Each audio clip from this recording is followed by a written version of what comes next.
So Lakers dropped their fourth straight game in a row against the Utah Jazz. They lost 89-114, 25-point blowout. And this wasn't a surprising loss.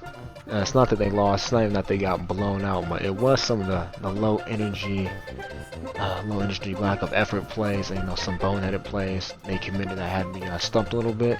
And also Utah Jazz, they just couldn't miss from three, especially in the first half. They shot 14 out of 20, so they shot 60% in the first half from three, and while the Lakers only made three-pointers in the first half.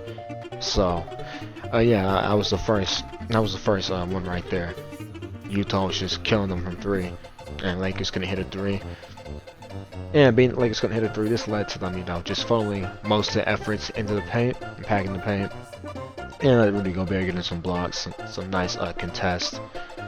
Also, we're lacking interior defense as well, being that Anthony Davis is out. So Rudy Gobert got the feast in the interior sometimes because Marc Gasol is simply too slow, and guys like Montrezl Harrell are undersized. So yeah, man, that was the theme of this game.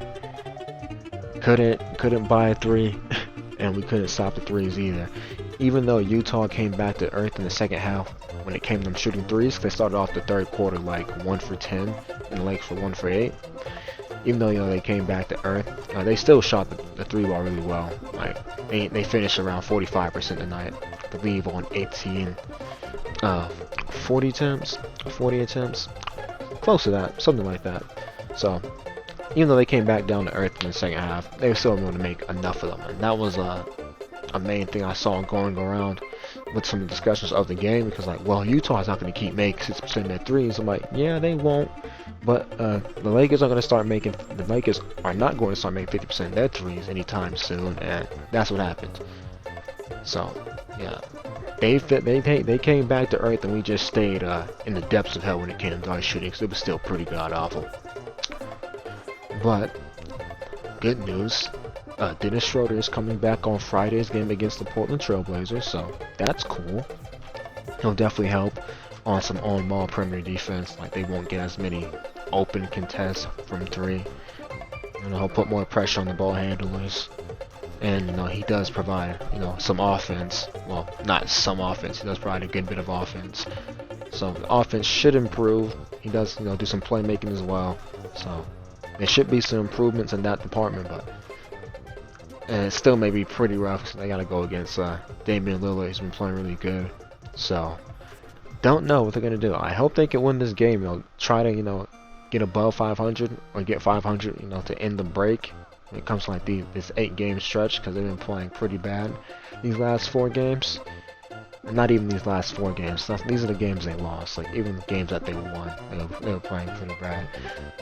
That game against the Wizards was god awful. They won a 17-point lead and then losing in overtime. So yeah, I'm just waiting and seeing.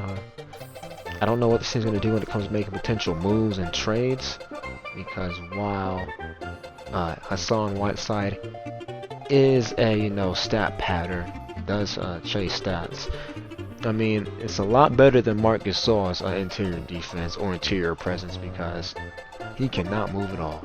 He cannot move at all, and not the best rebounder. So he would still be useful even if it is empty stats, because you still want to conserve Anthony Davis. Don't want him playing the 5 all that much, because 1 of his injury, and 2 is just injury history and what we did last year. But they did have better personnel to do what they did last year with JaVale McGee and Dwight Howard. Still don't miss them though. Well, I miss Dwight. I missed one of them, but not both. But yeah, as you guys see what this team does heading into the All-Star break. Hopefully they can win a couple of games. It's been pretty bad. I wanted them to go 6-2.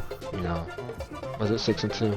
No, it was 4-2, because I was thinking about the last 6 games into the break. But yeah, that may not be possible. We may just have to hope the Lakers go 3-3, something like that. Or not 3-3, more like 2-4. So they lost these last 4 games. But yeah, man, with that out the way, y'all stay safe. I'm out.